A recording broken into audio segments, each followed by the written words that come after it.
Hello, welcome to my blog. তো আমি আবার এসে গেছি তোমাদের সাথে। আমি বলেছিলাম যে কটা দিন আমি ব্রেক চাই, তারপরে আমি আবার ফিরে আসবো আমার ডেলি ব্লগ নিয়ে, কেন কি আমি থেমে থাকবো না।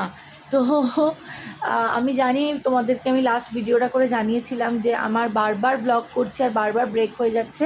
তার কারণটা আমি পরে বলবো। তার কারণটা হলো আমি প্রেগনেন্ট ছিলাম এবং 7 দিন হলো আমার ছেলে হয়েছে। আর এই 15ই আগস্ট আমি বাড়িতে ফিরেছি। 15-16 দুদিন লাগলো, এতদিন যেহেতু বাড়িতে ছিলাম না সেটা সেট আপ করতে। আর আজকে 17 তারিখ রবিবার। আজকে থেকে আমি আবার আমার ডেলি ব্লগ স্টার্ট করব। তোমরা সাথে থেকো, পাশে থেকো। আর আশা করছি ব্রেক হবে না, কেন কি আমি আমার শারীরিক কারণেই ব্রেক নিয়েছিলাম। অসম্ভব শরীর খারাপ ছিল, একটা ছোট বাচ্চাকে নিয়ে, আবার প্রেগনেন্ট, এবং আবার মানে আমার জাস্ট ছেলে হয়েছে। এখনও আমার ব্যান্ডেজ এখনও খোলা হয়নি, বুধবার দিনকে খুলবে। তো মানে এখন যেহেতু আমার সিজার হয়েছে, এখন আমাকে বেশ কিছুদিন চান অবধি করতে বারণ করেছে। তো 1.5 মাস বাদে আমার চেক আপ। তো তা সত্ত্বেও আমি জাস্ট 15-16 দুদিনে বাড়িটা পুরো সেট আপ করে আমি তোমাদের সাথে ব্লগ করাটা আজ থেকে শুরু করে দিয়েছি। তো আশা করছি আর ব্রেক হবে না। তো আমি যেহেতু বাড়িতে জানো আমি আর আমার মেয়ে আমরা দুজনই থাকতাম, তো এখন অ্যাড হয়েছে আমার ছেলে।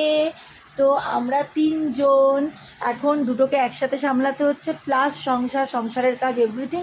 কিন্তু তা সত্ত্বেও আমি তোমাদের সাথে প্রত্যেকটা মুহূর্ত তুলে ধরবো এবং ডেলি ব্লগ তোমাদের সাথে আমি শেয়ার করব। তোমরা সাথে থেকো, পাশে থেকো, আর আমার সন্তানদের আশীর্বাদ করো।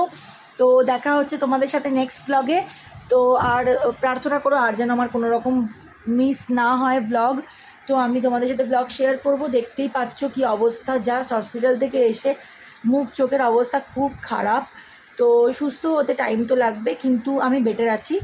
তো বাড়ির সমস্ত কাজ করতে পারছি নিজে, এটাই আমার কাছে বিরাট ব্যাপার।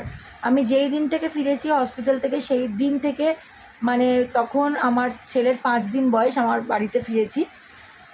আজকে 7 দিন। তো সেই 5 নম্বর দিন থেকে আমি বাড়ির সমস্ত কাজ প্লাস ছেলে মেয়ের কাজ এভরিথিং একা পুরোটা সামলাচ্ছি। এটাই আমার কাছে অনেক বড় ব্যাপার। তো মানে করতে যে পারছি এটাই অনেক। একদম যে শুয়ে পড়িনি, সুস্থ যে হয়ে গেছি এটাই অনেক বড় ব্যাপার। ডাক্তার যখন বলবে তখনই ব্যান্ডেজটা খুলতে হবে, তো সেটা কোনো ম্যাটার না। আমি যে করতে পারছি এটাই অনেক, আমার কাছে অনেক বড় ব্লেসিং। তো তোমরা প্রে করো যাতে আমি আরও তাড়াতাড়ি মানে আরও বেশি করে সুস্থ হয়ে যেতে পারি। তো দেখা হচ্ছে তোমাদের সাথে নেক্সট ব্লগে। ততক্ষণের জন্য টেক কেয়ার, বা বাই, টাটা। অনেক কথা হতে থাকবে তোমাদের সাথে, সাথে থেকো। বাই।